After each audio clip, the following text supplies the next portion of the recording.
రక్షకుడైన యేసుక్రీస్తు నామంలో ఒల్లూరుపాలెంలో ఉన్న ఇండియా పెంతుకోస్తు దేవుని సహవాసం తరపున నా హృదయపూర్వకమైన వందనాలు తెలియజేస్తున్నాను. దేవుడు ఈ ఉదయకాలమందు మనందరినీ ఆయన వాక్య ప్రత్యక్షతలోనికి నడిపించునుగాక.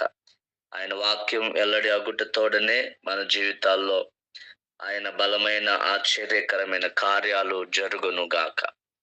ఆయన వాక్యము ప్రకటించబడుతుండగా మన హృదయాలలో ఒక ఆశ్చర్యకరమైనటువంటి కృప ద్వారా కలుగుతున్న మేలులు నిశ్చయముగా మన జీవితాల్లో కలుగును కాక. మరి ఇప్పటి వరకు చాలా అద్భుతంగా ప్రభు తన కార్యాలన్నిటిని కూడా జరిగిస్తూ వచ్చారు. ఈ సమయంలో మరి దేవుని వాక్యాన్ని మనం చదువుకున్నటువంటి మొదటి రాజుల గ్రంథం 8వ అధ్యాయము 22 నుంచి 53 వచనాల వరకు చదివినటువంటి లేఖన భాగాలను మనము కొద్ది నిమిషాలు ధ్యానం చేసుకుందాం. అందరం కలిసి ధ్యానం చేసుకుందాం.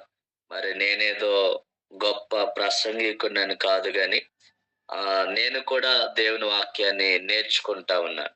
Still I'm learning the word of God. కాబట్టి నాకు ఏమీ తెలియదు, ఐఎమ్ నథింగ్. దేవుని వాక్యం మనందరం కూడా కలిసి నేర్చుకుందాం. దానికి ముందు ఒక చిన్న ఉదాహరణ చెప్తాను. ఒక ఆయన మరి ఆయన్ని ఇంటర్వ్యూ చేశారంట.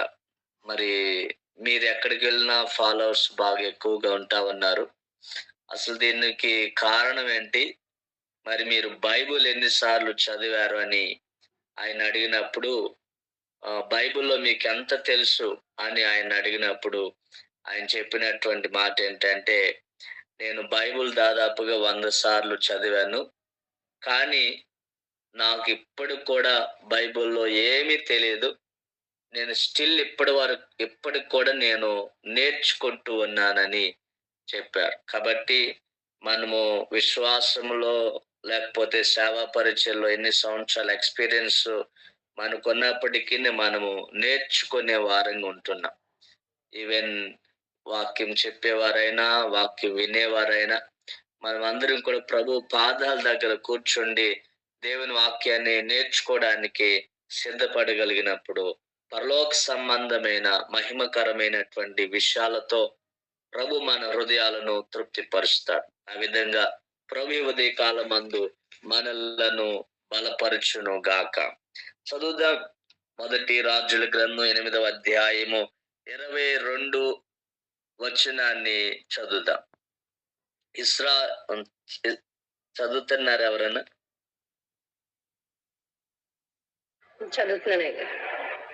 ఇశ్రాయేలీయుల సమాజకులందరూ చూచుచుండగా సొలొమోను యెహోవా బలిపీఠం ఎదుట నిలువబడి ఆకాశము తట్టు చేతులెత్తి ఇట్లనెను. 22. చాలు. ఇక్కడ సొలొమోను ద్వారా పరిశుద్ధాత్మ దేవుడు ఒక మందిరాన్ని కట్టించాడు. దావీదు ఆ మందిరానికి కావలసిన పరికరాలు వస్తువులన్నిటిని కూడా సమకూరిస్తే దావీదుకు పర్మిషన్ లేనందు చేత మరి తన నడుములో నుండి వచ్చినటువంటి మరి సొలొమోను అనేటువంటి ఒక రాజు ద్వారా ఈ గొప్ప మందిరం కట్టబడింది. ఆ మందిరం ఇప్పుడు లేదు. మరి దాదాపుగా క్రీస్తుకి శకం 50-51 సంవత్సరంలో టైటస్ అనే చక్రవర్తి కాలంలో అది కూల్చబడింది. ఇప్పుడు ప్రస్తుతానికి అక్కడ ఇస్లామిక్ వారి ద్వారా కట్టినటువంటి చిన్న మరి మసీదు లాంటిది అక్కడ యెరూషలేము నందు ఉంది. అది ఇప్పుడు ఆనాడు సొలొమోను కట్టినటువంటి మందిరం ఈనాడు కట్టబడుతుందని కొంతమంది చరిత్రకారులు చెప్తా ఉన్నారు. అంటే ముందున్నటువంటి కొంతమంది చెప్తా ఉన్నారు. దానిని ప్రజెంట్ అండర్ గ్రౌండ్ లో కడతా ఉన్నారు. మరి చెదరిపోయిన యూదులందరూ కూడా సమకూర్చబడతా ఉన్నారు. యూదులందరూ కూడా సమకూర్చబడినప్పుడు ఆ మందిరం ఒకసారిగా మరి ఆ పైకి లేపబడుతున్న ఆ స్థలంలని కొంతమంది చెప్తా ఉన్నారు. ఏది ఏమైనా మరి దేవుని కొరకు మందిరమే మనము మనమే దేవునికి ఒక ఆలయము, ఆయనే ఆ ఆలయములో మాత్రమే నివసించేవాడు. మనుషులు కట్టేటువంటి ఎంత సుందరమైన, ఎంత ఉన్నతమైన మందిరాల్లో ఆయన ఉండే దేవుడు కాదు గాని, మనలోనే ఆయన నివాసం చేసేటువంటి దేవుడు. సో, ఈ పాత నిబంధన గ్రంథం అంతా కూడా మనము శారీరకముగా అక్షరార్థంగా చదివినప్పటికీ దానిని ఆత్మీయంగా మనం అర్థం చేసుకోవాలి. ఏ పాత నిబంధన గ్రంథం అయినప్పటికీ, పాత నిబంధన గ్రంథంలో ఉన్న ఏ పుస్తకమైనా, ఏ మాటలైనా మనము అక్షరార్థంగా దాన్ని అర్థం చేసుకోకూడదు. కొంతమందికి ఇది తెలియక అక్షరార్థంగా చదువుతూ వారు అపార్థం చేసుకుంటా ఉన్నారు. దేవుని వాక్యము మరి పాత నిబంధనలో రాయబడింది మనకు అది అక్షరార్థమైనప్పటికీ ఆత్మీయంగా మనం అర్థం చేసుకోవాలి. ఇక్కడ ఆనాడు సొలొమోను దేవాలయం కట్టాడు.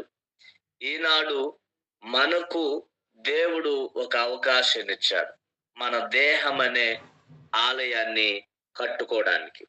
ఈ ఆలయము మరి దేవుని మహిమ కొరకు కట్టబడాలి.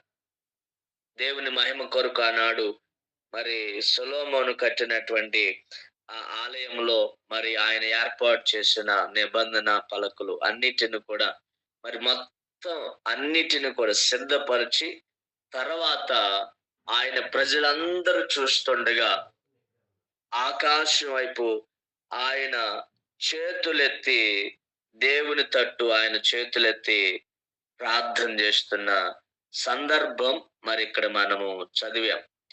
నిజంగా ఇక్కడ సొలొమోనులో ఉన్నటువంటి గుణ లక్షణాలు, ఆయన మొదటిగా ఒక రాజు, ఇజ్రాయేలీలకు 3వ రాజు.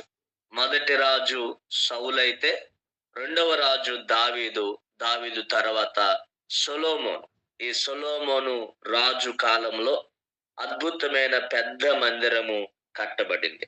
మరి సొలొమోను ప్రభువైన యేసుక్రీస్తు వారికి సాదృశ్యంగా ఉన్నారు. ఈ సొలొమోను ద్వారా మరి దేవుడు ఆనాడు ఒక దేవాలయాన్ని కట్టించాడు. ఈనాడు ప్రభువైన యేసుక్రీస్తు వారి శిలువ మరణ పునరుద్ధానముల ద్వారా తండ్రి కుమార పరిశుద్ధాత్మ నామములో మారు మనసు పొంది పాప క్షమాపణ పొంది బాప్తిస్మం తీసుకున్న ప్రతి ఒక్కరు కూడా క్రీస్తు అనే దేవాలయముగా మార్చబడుతా ఉన్నారు. కాబట్టి ఆయన ఆలయమందు నిలిచినటువంటి మనము ఈ విధంగా దేవుని వైపు మనం చేతులెత్తి ప్రార్థన చేయటము అనేది ప్రాముఖ్యమైనటువంటి విషయం. చేతులెత్తుట అనే దానిని మనము ఇక్కడ ఒక విషయంలో మనము ధ్యానం చేయాలి. చేతులెత్తుట అనేది సరెండర్ అవుట. దేవుని ఆలయంలో మనము చేతులెత్తినప్పుడు దేవునికి సరెండర్ అయినట్లు, బయట మనము చేతులెత్తినప్పుడు లోకానికి సరెండర్ అయినట్లు. ఈ రోజున మనము దేవుని ఆలయమైన మనము చేతులెత్తి దేవుని సందులో ప్రార్థించవలసిన అవసరత ఎంతైనా ఉన్నది. ఎందుకంటే చేతులెత్తుట అనేది దేవునికే మన జీవితాన్ని పూర్తిగా సమర్పిస్తున్నాం. దేవునికి మన జీవితాన్ని సమర్పిస్తున్నప్పుడు ఆయన ఆకాశమందున్నటువంటి దేవుడు. రెండవదిగా కూడా మరి ఆయన ఆకాశమందున్నాడని, అనగా పరలోకమందున్నాడని ఒప్పుకొనడం మరి చేతులెత్తుట సూచనగా కనబడతా ఉంది. ఒకటి తగ్గింపు స్వభావం అయితే, అనగా సరెండర్ అవడం అయితే, రెండవది ఆయన నాకు పైనే ఉన్నాడు, లేకపోతే ఆకాశమందున్నాడు, పరలోకమందున్నాడు. పరలోకమందుండి నా ప్రార్థన, నా సమస్య, నా విజ్ఞాపన, నా ఆర్తధ్వని, నా యొక్క కన్నీటి ప్రార్థన ఆలకించే దేవుడని మనము ఆయన ఎదుట ఒక గౌరవార్థంగా ఒప్పుకుంటున్నటువంటి పరిస్థితి ఈ చేతులెత్తుట అనేది. దైవజనాంగము నీవు నేను దేవుని మందిరానికి వెళ్ళినప్పుడు చేతులెత్తి ప్రార్థన చేయడం చాలా శ్రేష్టమైనటువంటి పని. చాలా విలువైనటువంటి పని, త్వరగా మనకు సమాధానము దొరికేటువంటి పని.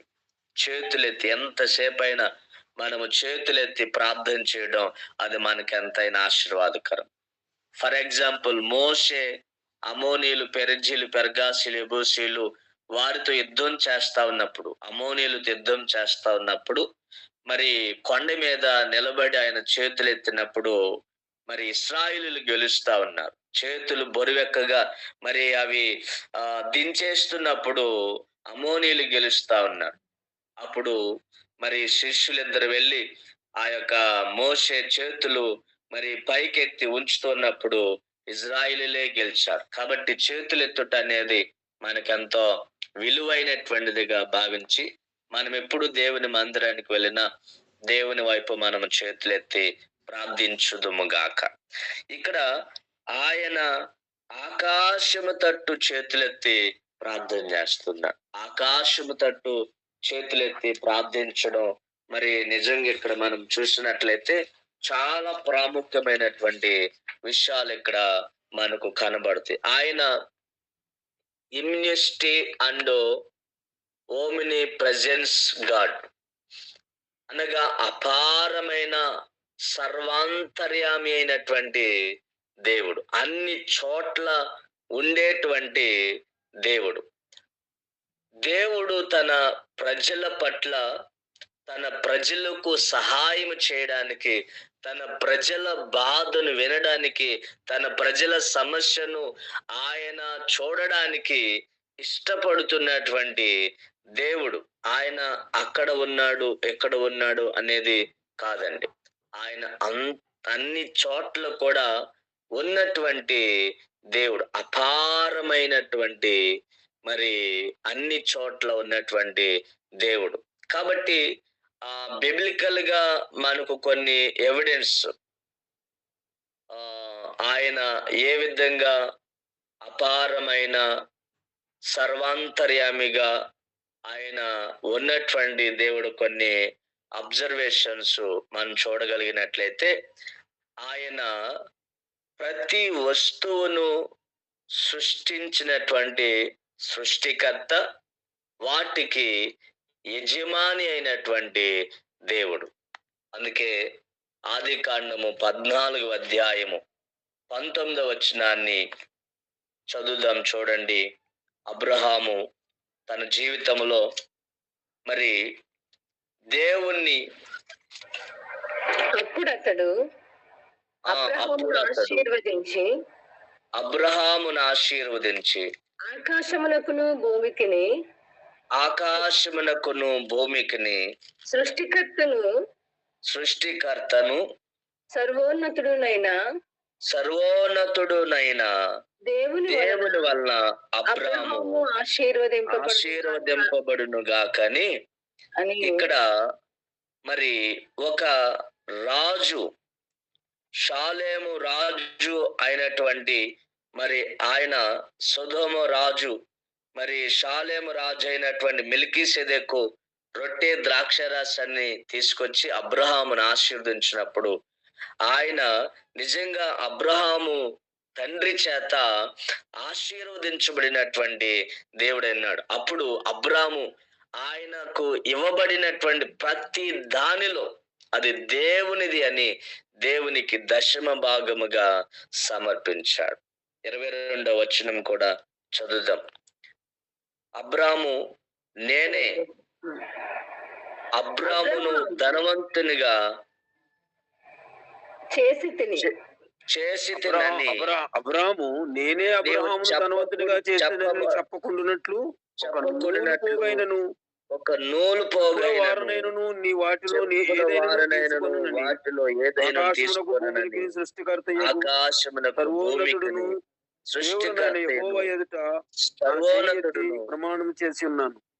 దేవుడైన యెహోవా ఎదుట నా చెయ్యెత్తి ప్రమాణం చేస్తున్నాను.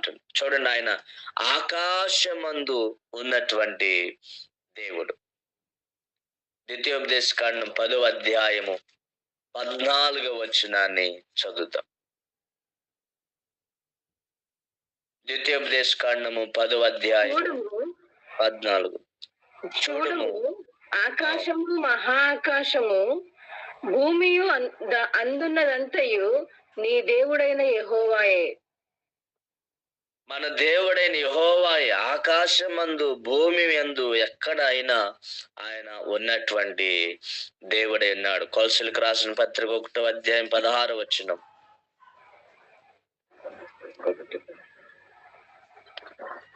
ఏలయనగా ఆకాశమందున్నవియు భూమి అందున్నవియు దృశ్యమైనవి గాని అదృశ్యమైనవి గాని దృశ్యమైనవి గాని అదృశ్యమైనవి గాని అవి సింహాసనములైనను ప్రభుత్వములైనను ప్రధానులైనను అధికారులైనను సర్వమును ఆయన యందు సృజింపబడెను. సర్వమును ఆయన ద్వారాను ఆయనను బట్టి సృజింపబడెను. చూడండి దైవ జనంగా, ప్రతిదీ కూడా ఆయనను బట్టే సృజించబడింది.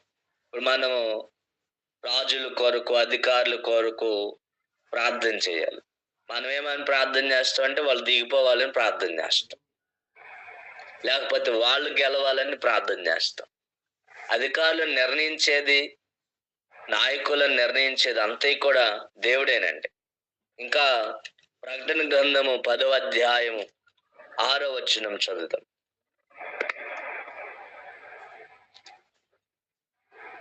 పరలోకమును అందులో ఉన్న వాటిని పరలోకమును అందులో ఉన్న వాటిని భూమిని అందులో ఉన్న వాటిని సముద్రమును అందులో ఉన్న వాటిని సృష్టించి యుగ యుగములు జీవించుచున్న యుగములు జీవించున్న వానితోడు ఒట్టు పట్టుకొని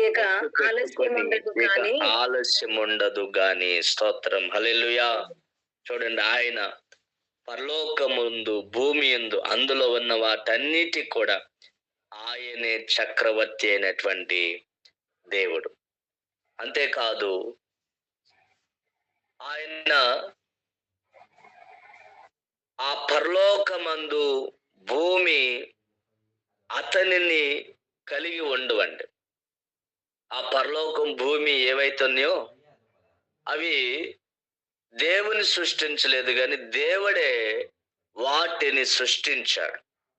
ఇదే మొదటి రాజుల గ్రంథం మనం చదువుతున్నటువంటి మొదటి రాజుల గ్రంథం 8వ అధ్యాయం 27వ వచనంలో మనం చూసినట్లయితే సొలొమోను భక్తుడు చేస్తున్నటువంటి ప్రార్థనలో అక్కడ మనకు కనబడుతుంది.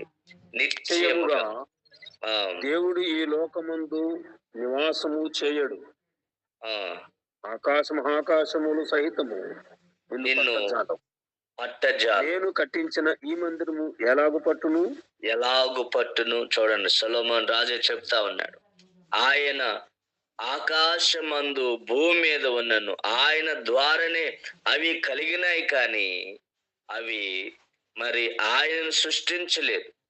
ఈ రోజున దేవుడు మనకిచ్చిన సమస్తము కూడా ఆయన మనకు అనుగ్రహించింది. లోకమందు నివాసం ఆయన ఈ లోకమందు నివాసము చేయడు, ఆకాశ మహాకాశములు సైతము ఆయనను పట్టజాలవు. ఆయన అదృశ్యమైన దేవుడిగా ఉన్నాడు. అందుకే ఆయన అదృశ్యమైనటువంటి దేవుడు, ఆత్మస్వరూపి అయినటువంటి దేవుడు. ఆయనను ఆత్మస్వరూపిగా దేవుని ప్రజలముగా భూమి మీద ఆయన చేత నిర్మించబడిన మనము ఆత్మస్వరూపిగా ప్రభువును మనం ఆరాధించాలి తప్ప ఆయనకు ఒక విగ్రహం చేసి ఆయనకు ఒక ఇన్ని రోజులు ఉపవాసం ఉండి ప్రార్థన చేసి ఇలాంటి భక్తి దేవునికి అసలు ఇష్టము కాదు. కాబట్టి ఈ రోజున దైవ జనగమ ఆయన ఆకాశములు భూమికి కూడా మరి ఆయనను పట్టుకోజాలనటువంటి గొప్ప దేవుడై ఉన్నాడు. 2వ కొరింథీయులకు రాసిన 2వ దినవృత్తాంతముల గ్రంథము 2వ అధ్యాయము 6వ వచనంలో కూడా మనం చూడవచ్చు. ఆకాశ మహాకాశములను ఆయనను మహాకాశములు ఆయనను పట్టజాలవు, ఆయనను పట్టజాలవు. స్తోత్రం. అదేవిధంగా యెషయా ప్రవచన గ్రంథం 66వ అధ్యాయం 1వ వచనం యెషయా భక్తుడు కూడా చెప్తా ఉన్నాడు,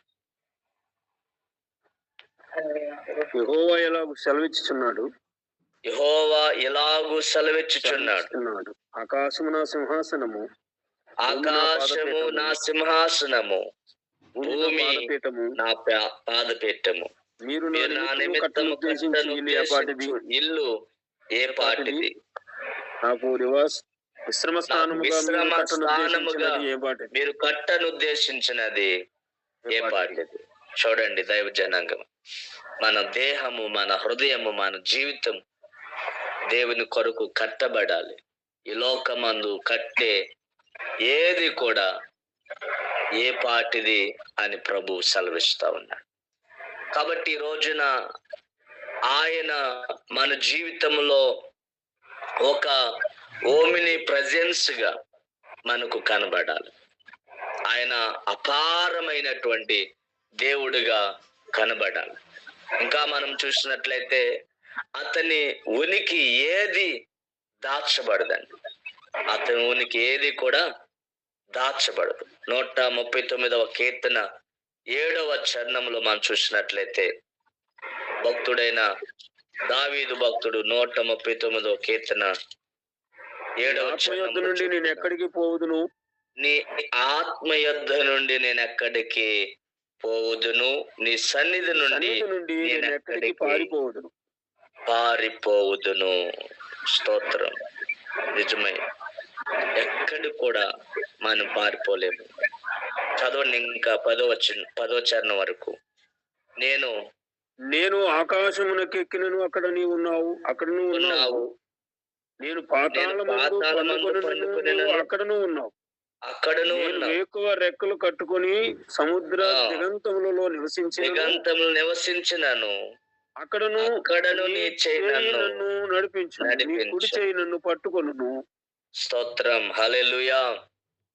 ఎంత మహోన్నతమైనటువంటి దేవుడో చూడండి, మనం ఆరాధిస్తున్న దేవుడు. ఆయన ఎక్కడ మనము జారిపోతున్నా, ఎక్కడ పడిపోతున్నా, ఎక్కడ అపాయకరమైన పరిస్థితుల్లోనికి వెళ్ళిపోయినా దేవుడు అక్కడ నుండి మనలను తప్పించగలిగిన దేవుడు, లేవనెత్తగలిగినటువంటి దేవుడు. ఆయన చిత్తం లేకుండా, ఆయన సెలవు లేకుండా ఏది కూడా మన జీవితాల్లో జరగదు. యెరెమీయా ప్రవచన గ్రంథం 23వ అధ్యాయము 23 నుంచి 24 వచనంలో కూడా చూస్తే యెరెమీయా భక్తుడు కూడా మరి దేవుని యొక్క సమీపము నుండి దేవుడును మాత్రమేనా, దూరము నుండి దేవుడును కానా? యెహోవా సెలవిచ్చిన మాట ఏదనగా, కనపడకుండా రహస్య స్థలములలో దాగగలవాడు ఎవడైనా కలడా? ఆకాశంలో ఎంతటా అన్నవాడను కానా? ఇదే యెహోవా వాక్కు. ఆమేన్. దేవుడు అన్ని చోట్ల ఆయన ఉన్నటువంటి దేవుడుగా ఉన్నాడు. ఆయన సర్వశక్తి కలిగినటువంటి దేవుడు. ఆయనకు దాగుకొని ఆయనకు వ్యతిరేకంగా దాగగలిగిన వారెవరు లేరంటండి. 4వదిగా మనం చూసినట్లయితే మరి అతను వివిధ ప్రదేశాలలో వివిధ రకాలుగా వ్యక్తమయ్యేటువంటి, అనగా దేవుడు వ్యక్తమయ్యేటువంటి దేవుడు అండి. ద్వితీయోపదేశకాండం 26వ అధ్యాయము 15వ వచనములో ఆయన నివసిస్తున్నటువంటి దేవుడు, అతని సింహాసనం నీ పరిశుద్ధ ఆలయమును ఆకాశములో నుండి చూచి నీ జనులైన ఇశ్రాయేలీయులను పాలు తేనెలు ప్రవహించు దేశము అని నీవు మా పితరులతో ప్రమాణము చేసినట్లు మాకిచ్చి ఉన్న దేశమును ఆశీర్వదింపుమని చెప్పవలెను. దేవునికి స్తోత్రం. హల్లెలూయా. ఇక్కడ సొలొమోను మరి తన జీవితంలో దేవుణ్ణి ఎంత గొప్పగా హెచ్చిస్తూ ప్రార్థిస్తున్నాడు. ఈ రోజున మనము కూడా ఆయనను అంతే విధముగా మరి మనము హెచ్చించి సొలొమోను కంటే ఎక్కువగా మనము ఆయన విషయంలో భయపడుతూ, ఆయనను హెచ్చిస్తూ, ఆయన ఎదుట తగ్గించుకుంటూ మనము ప్రార్థించేటువంటి క్రైస్తవులుగా మనం ఉండాలని. ఆయన వాక్యం అన్నా, ఆయన ప్రార్థన అన్నా, ఆయన కొరకు ఒక పాట పాడడమైనా, ఆయన కొరకు ఒక వాక్యం చదవడమైనా, పరిచర్యకు వెళ్ళడమైనా ఒక ఉన్నతమైనదిగా ఈ భూమి మీద ఉన్న వాటన్నిటికంటే ఒక శ్రేష్టమైనది ఏదైనా నీ జీవితంలో ప్రత్యేకమైనది, ప్రాముఖ్యమైనది, విలువైంది ఏదైనా ఉంది అంటే అది దేవుడే ఉండాలి. ప్రథమ స్థానం అది దేవుడే ఉండాలి నీ జీవితానికి, నా జీవితానికి. ఎందుకంటే మనమే ఒక దేవాలయముగా కట్టబడ్డాం, నడిపించబడుతున్నాం, బ్రతికించబడుతున్నాం, కొనసాగుతున్నాం. క్రీస్తులో మనం ముందుకు వెళ్తున్నాం. ఇంకా చాలా మంది క్రీస్తు యొక్క అపారమైనటువంటి శక్తిని, మరి ఆయన యొక్క ఓమిని ప్రజెన్స్ ను మర్చిపోతా ఉన్నారు. ఆయన సర్వశక్తి కలిగిన దేవుడు, సర్వాంతర్యామి అయినటువంటి దేవుడు. ఆయన నిన్ను నన్ను చూస్తున్నటువంటి దేవుడు. నీ జీవితంలో, నా జీవితంలో ఎన్నో ఆశీర్వాదాలు, మేలులు, ఆయన ఉన్నతమైన కృప, ఆయన విడుదల, ఆయన క్షేమమును ఆయన మన కొరకు దాచి ఉంచినటువంటి దేవుడండి. మనము కూడా ఆ ప్రభువును మరి ఆ ఉన్నతముగా హెచ్చించే వారంగా మనం ఉండాలని 22వ అధ్యాయము మనకు నేర్పిస్తుంది. 23వ వచనం మనం చదువుదాం. మొదటి రాజుల గ్రంథం 8వ అధ్యాయము 23వ వచనం. యెహోవా ఇశ్రాయేలుల దేవా, యెహోవా ఇశ్రాయేలుల దేవా, పైనున్న ఆకాశమందైనను పైనున్న ఆకాశమందైనను క్రిందనున్న భూమి అందైనను నీ వంటి దేవుడొక్కడును లేడు. పూర్ణ మనసుతో నీ దృష్టికి నడుచుకొను నీ దాసుల విషయమై, నీ దృష్టికి అనుకూలంగా నడుచు నీ దాసుల విషయమై నీవు నిబంధనను ఉండువాడవై ఉన్నావు. నెరవేర్చుచు కనికరము చూపుచు ఉండువాడవై ఉన్నావు. స్తోత్రం. ఆయన అనగా మనం ఆరాధిస్తున్నటువంటి దేవుడు ఆకాశమందైనను క్రింద భూమి అందైనను మరి ఆయన వంటి వారెవ్వరూ లేనటువంటి గొప్ప సర్వశక్తి కలిగిన దేవుడుగా ఆయన మనకున్నాడు. ఈ రోజున నా జీవితంలో ఈ లక్షణాలు అంటే ఈ లోతైనటువంటి అనుభవాన్ని మనము కలిగి ఉన్నామా? ప్రతిరోజు ఈ అనుభవాన్ని మనం కలిగి ఉండాలండి. నేనేమై ఉన్నాను అది కేవలం దేవుని కృపే. దేవుడు నా జీవితం మందు ఉన్నాడు కనుకే నేను ఇలాగున్నాను అని దేవుని హెచ్చించు అనుభవాలు మనకుండా. ఏదో చిన్న గోల్డ్ చైన్ కొంటే ఇంకా నా అంతటోడు లేడు అనుకుంటా ఉంటారు కొంతమంది. ఇక్కడున్న మీరెవరు కాదండి, లోకమందున్న వారి గురించి చెప్తుంది. ఏదో ఒక చిన్న ఇల్లు కట్టుకుంటే ఇంకా నా అంతటి వాళ్ళు లేరు అన్నట్టుగా ఫీల్ అయిపోతా ఉంటారు. ఇక్కడ మనము గమనించవలసినటువంటి విషయం ఏంటంటే మన జీవితంలో ఆయన వంటి దేవుడు నాకెవ్వరు ఈ ప్రపంచంలో లేరు అనే ఒక నినాదము, ఒక లోతైన అనుభవాన్ని మనము కలిగి ఉండాలి. ఈ రోజున నీకున్న అందము కావచ్చు, నీకున్న పేరు ప్రఖ్యాతులు కావచ్చు, నీ దగ్గరున్న ధనము కావచ్చు, నీ దగ్గర ఉన్న ఉద్యోగము కావచ్చు, నీ దగ్గరున్న సేవ పరిచర్య కావచ్చు, ఏ పరిస్థితుల్లో నీవు ఉన్నప్పటికీ సమస్తము కూడా అది దేవుని వలన కలిగింది. దేవుడు తప్ప నీకు ఆధారం ఏది వండుకోడు. మనం హెచ్చించబడిన తర్వాత హెచ్చించబడిన మాటలు, మనం దిగజారిన తర్వాత దిగజారిన మాటలు క్రైస్తవుని జీవితంలో ఉండకూడదు.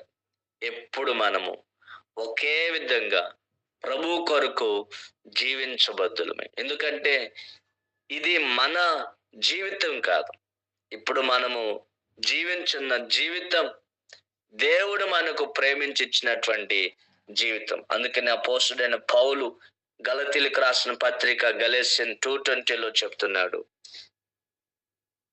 నేను క్రీస్తుతో కూడా సిలువేయబడి ఉన్నాను, ఇకను జీవించువాడును నేను కాను, క్రీస్తే నాయందు జీవించున్నా. చదువుతారు ఎవరైనా? గలతీయులకు రాసిన, నేను క్రీస్తుతో కూడా సిలువవేయబడి ఉన్నాను, ఇకను జీవించువాడును నేను కాను, క్రీస్తే నాయందు జీవించుచున్నాడు. నేను శరీరమందు జీవించుచున్న జీవితము నన్ను ప్రేమించి నా కొరకు తన్ను తాను అప్పగించుకున్న దేవుని కుమారు యందలి విశ్వాసము వలన జీవించుచున్నాను. హల్లెలూయా. దేవుని యందు విశ్వాసం వలన మనము జీవిస్తున్నాం. దైవజన్ మనము ఇంకా క్రీస్తుతో సిలువేయబడి ఉన్నాం. ఇక నువ్వు జీవించేది మనము కాదు, దేవుడే మనలో జీవించాలి. మనము శ్వాస తీసుకున్న శ్వాస వదిలిన దేవుడై ఉండాలి. కూర్చున్నా నుంచున్నా దేవుని మాటలే మనము ధ్యానం చేయాలి. స్తుతి యాగమే మన హృదయ అంతరంగములో నుండి రావాలి. ఎందుకంటే ఇది దేవుని ఆలయముగా పిలువబడుతున్న, దేవుడు నివాసం చేయగలిగినటువంటి దేహము, హృదయము, జీవితం. ఈ జీవితంలో మనకు దేవుడే తప్ప ఇంకెవ్వరూ ఉండకూడదండి. నీ వంటి దేవుడు నాకెవరున్నారయ్యా అని దావీదు భక్తుడు నిజంగా ఒక పాట పాడుకుంటా ఉన్నాడు. నీవు నన్ను ఇంతగా హెచ్చించుటకు నేనే పాటి వాడునయ్యా. నా గోత్రములో, నా జాతిలో, నా సంతానములో, నా సంతతిలో నేను చాలా అల్పుడను, నేనే పాటివాడును. గొర్రెల దొడ్లలో నుండి దేవుడు దావీదును పిలిచి ఒక రాజుగా అభిషేకించాడు. ఆ రాజు అంటున్నాడు, నేనే పాటివాడును, నన్నెంతగా హెచ్చించుటకు నేనే పాటివాడును, నేను ఏ పాటివాడును. అవునండి, దేవుడే మనకు ప్రథమ స్థానమై ఉండునుగాక. ఆమేన్. హల్లెలూయా. నిజంగా ఆయనే మనకు దేవుడై ఉండాలి. మన జీవితంలో ప్రతి విషయంలో దేవునితోనే మనము జీవించాలి. ఆయన తప్ప ఇంకా దేవుడు ఎవరు మనకొండుకో. సమయం విషయంలో, ధనం విషయంలో, దేవుని సన్నిధికి వచ్చే విషయంలో, ప్రతి విషయంలో దేవుడే మనకు ముందుండాలి. ఈరోజు నువ్వు దేవుని మందిరానికి ఎలా వెళ్తున్నావు? దేవుని ఎలా స్తుతించగలుగుతున్నావు? దేవుని సన్నిధానంలో ఎంత నిష్టగా, లేకపోతే ఎంత క్రమశిక్షణ కలిగి, ఎంత గౌరవించి, దేవుని గౌరవించి దేవుని సన్నిధిలో కూర్చోగలుగుతున్నాం? సినిమా హాల్కి వెళ్ళినప్పుడు ఎవరైనా అటు ఇటు తిరగలుగుతారండి? పిల్లల్ని తిప్పగలుగుతారా? లేకపోతే టైం లేకుండా వెళ్ళగలుగుతారా? ఎగ్జామ్ హాల్ కానీ, లేకపోతే ఫ్లైట్కి వెళ్ళేటప్పుడు కానీ, లేకపోతే ట్రైన్కి వెళ్ళేటప్పుడు కానీ సమయాన్ని మించి వెళ్ళలేరు. ఎందుకంటే ఒకవేళ వెళ్తే అక్కడ డోర్స్ క్లోజ్ చేయబడతాయి. డోర్స్ క్లోజ్ చేయబడితే ఫ్లైట్ వెళ్ళిపోతే, ట్రైన్ వెళ్ళిపోతే నీ గమ్యానికి చేరుకోలేవు. ఇది కూడా అంతేనండి. మన జీవితంలో దేవునికి ప్రథమ స్థానాన్ని, ప్రాముఖ్యతను ఇవ్వకపోతే మన జీవితంలో కూడా ఆ పరమ యెరూషలేము అనబడుతున్న హెవెన్కి మనము చేరలేకపోవచ్చు. కాబట్టి జాగ్రత్త కలిగి, దేవుడు తప్ప మనకు ఆధారం ఏది లేదన్నట్లుగా, ఆయనే మన దిక్కు అన్నట్లుగా ఈ అంత్య దినాల్లో మనము జీవించే వారంగా ఉందాం. ఇంకా ఇక్కడ ఆయన చెప్తా ఉన్నాడు, పూర్ణ మనసుతో దేవుని దృష్టికి అనుకూలముగా నడుచు ఆయన దాసుల విషయమే దేవుడు నిబంధనను నెరవేరుస్తాడంట. ఏమి నెరవేరుస్తాడంటండి? నిబంధనను నెరవేరుస్తాడు. ఆయన నిబంధన కలిగి ఉన్నటువంటి దేవుడు. ఈ రోజున నీకు కూడా ఒక నిబంధన ఇచ్చాడు, నాకు కూడా ఒక నిబంధన ఇచ్చాడు. ఆనాడు మోషేకు నిబంధన పలకలిచ్చాడు, అబ్రహాముకు నిబంధన చేశాడు, యాకోబుకు, ఇస్సాకుకు, మరి ఇలాగ మన పితరులైన వారందరికీ నిబంధన చేశాడు. మరి దావీదుకు ఒక నిబంధన చేశాడు. ఈరోజు నీకు నాకు కూడా దేవుడు నిబంధన చేశాడు. నిబంధన ఆనాడు మరి మోషే ద్వారా నిబంధన పలకలు ఇచ్చాడు. నిబంధన పలకలు అనగా 10 ఆజ్ఞల పలకలు. 10 ఆజ్ఞలు మనకు ఒక నిబంధనకి ఇచ్చాడు. నా ఆజ్ఞలను, నా కట్టడలను గైకొని వారిని 1000 తరాల వరకు కనికరిస్తానని ప్రభు చెప్తా ఉన్నాడు. అంతేకాదండి, ఆయన యందు నిజంగా ఎవరైతే ఆయన దృష్టికి మరి ఎవరైతే అనుకూలంగా ప్రవర్తిస్తారో నీకు నాకు ఒక నిబంధన ఇస్తాడు. ఆయన లోనికి రాకముందు ప్రభు మనకు ఒక నిబంధన ఇస్తాడు. నేను నీకు తోడై ఉంటాను, నేను నిన్ను విడువను, ఇలాంటి నేను నిన్ను ఆశీర్వదిస్తాను, ఇలాంటి నిబంధనలను దేవుడు మనకు ఆజ్ఞలతో పాటిస్తాడు. ఈ నిబంధన ఎంత మాత్రం కూడా ఆయన మర్చిపోడండి. నీ నిబంధన, నీకు చేయబడిన నిబంధన లేకపోతే దేవా నేను నీకు ఇలాగూ ప్రతిష్ఠించుకొని ఇలాగుంటాను ప్రభా, ఇదిగో ఈ విధంగా జీవిస్తాను ప్రభా, నీ కొరకు ఇలాగూ జీవిస్తాను ప్రభని నీవు చేసుకునే నిబంధన, ఆయన ఇచ్చిన నిబంధన ఆయన అంత మాత్రం కూడా మర్చిపోయే దేవుడు కాదు. కొన్ని పరిస్థితుల వలన మనమే మర్చిపోతూ ఉంటాం, కానీ ఆయన నిబంధన నెరవేరుస్తాడు. నిబంధన ఎప్పుడు నెరవేరుస్తాడంటే ఇక్కడ మనము చదువుకున్న మాటను బట్టి మనం చూస్తే పూర్ణ మనసుతో నీ దృష్టికి అనుకూలముగా నడుచుకున్న వారికి వారి జీవితాల్లో నిబంధన నెరవేరుస్తాడు. నిబంధన అనేది ఎంత మాత్రం కూడా అది తొలగిపోయేది కాదు, మాసిపోయేది కాదు. ఆయన మాట తప్పే దేవుడు ఎంత మాత్రం కూడా కానే కాదు. ఆయన ఒక్కసారి మాట ఇచ్చాడంటే ఆ మాటను తప్పకుండా నెరవేరుస్తాడు. దావీదుకు చేసిన నిబంధన తన కుమారుడైన సొలొమోను జీవితం నెరవేర్చాడు. సొలొమోను దేవునికి వ్యతిరేకమైన పాపం చేస్తే దావీదుకి ఇచ్చిన నిబంధన వలన సొలొమోను రాజ్యాన్ని పూర్తిగా తీసివేయకుండా ఒక్క గోత్రాన్ని మరి దావీదు వలన ఉంచాడండి.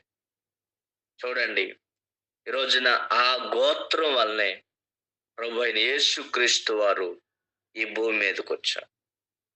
దావీదు చిగురు, మరి దావీదు మొద్దు నుండి, యెషయా మొద్దు నుండి చిగురు పుట్టెను. ఆ చిగురే ప్రభు అయిన యేసుక్రీస్తు వారు. ఈ రోజున దైవ జనాంగమా, నీ నిబంధన మరి ఒకవేళ నువ్వు మర్చిపోయావేమో. కొన్నిసార్లు మనం మర్చిపోతాం. దేవా నువ్వు నాకు ఇది ఇస్తే నేను నీకు అది ఇస్తాను ప్రభా, ఇలాంటి నిబంధనలు చేసుకుంటాం. లేకపోతే నువ్వు గనక నా భర్తను బ్రతికిస్తే, లేకపోతే నా బిడ్డలను బ్రతికిస్తే, లేకపోతే నాకు ఇల్లు ఇస్తే, లేకపోతే నాకు ఆహారం ఇస్తే, లేకపోతే ఉద్యోగం ఇస్తే నేను నీకు ఇది ఇస్తానని కొన్ని నిబంధనలు మనం చేస్తూ ఉంటాం. ఆ నిబంధనలు మనం మర్చిపోతాం. కానీ దేవుడు మర్చిపోడండి. దేవుడు నీకు గుర్తు చేస్తాడు. ఆ నిబంధన నువ్వు నెరవేర్చే విధంగా ఉండాలి. నెరవేర్చినప్పుడే ఇంకా అద్భుతమైన అనేకమైన ఆశ్చర్యకరమైన మేలులు దేవుని యొద్ద నుండి మనం పొందుకోగలుగుతాం. నిబంధన ఆయన నెరవేర్చేటువంటి దేవుడు. ఈ రోజున నా జీవితంలో మరి దేవుడు నిబంధన చేసిన ప్రతి నిబంధనలన్నిటిని కూడా ఆయన నెరవేర్చునుగాక. స్తోత్రం. ఆదికాండం 17:1 మరి దేవుడు అబ్రహాముతో నిబంధన చేస్తున్నాడు. నువ్వు నిందారహితుడు గుండువయ్యా, నేను నిన్ను ఆశీర్వదిస్తానని చెప్తా ఉన్నాడు. దేవుడు అనేక మరి బలిపీఠాలు కట్టి, దేవునికి బలిపీఠాలు కట్టి అక్కడ దేవుని ద్వారా అనేక నిబంధనలు చేసుకున్నారు మన పెద్దలు. దేవునికి మనం కూడా కొన్ని నిబంధనలు చేసుకోవాలి. నీ జీవితంలో ఏ కార్యం జరగకపోయినా దేవుని ఎదుట మరి కొన్ని నిబంధనలు చేసుకోవాలి.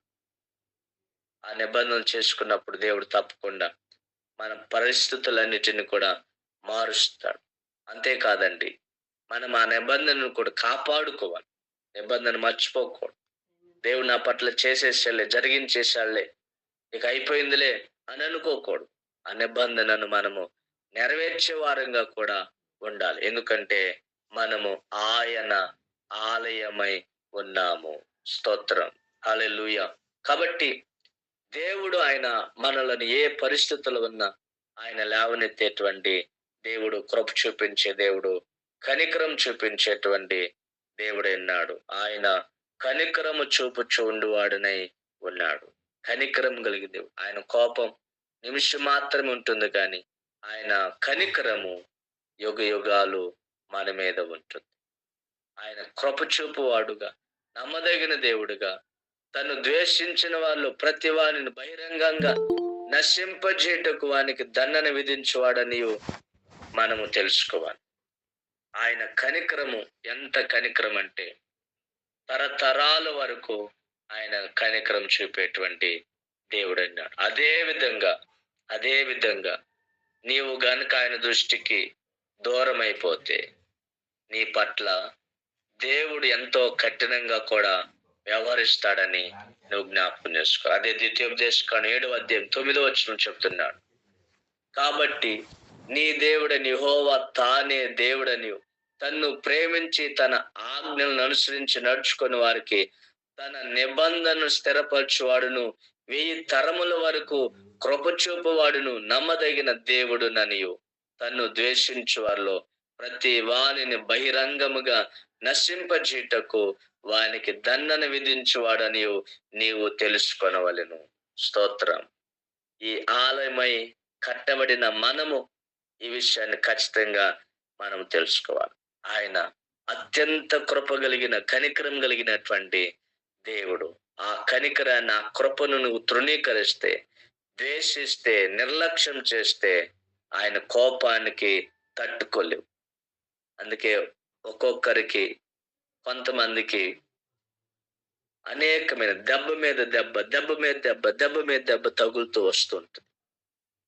వారు గుర్తుపెట్టుకోవాలి, దేవుడు నాకు ఇచ్చిన నిబంధనను, నేను దేవునికి ఇచ్చిన నిబంధనను ఒకవేళ మర్చిపోయానేమో, నన్ను క్షమించు ప్రభా అని దేవుని ఎదుట మనము తగ్గించుకొని ఆ నిబంధనను గుర్తు చేసుకొని నెరవేర్చడానికి ఇష్టపడగలిగితే తప్పక మన దేవుడు మనలను క్షమించే దేవుడు, కనికరించే దేవుడు, 1000 తరాల వరకు కృప చూపేటువంటి దేవుడు, తన నిబంధనను మన జీవితంలో స్థిరపరిచే దేవుడు అండి.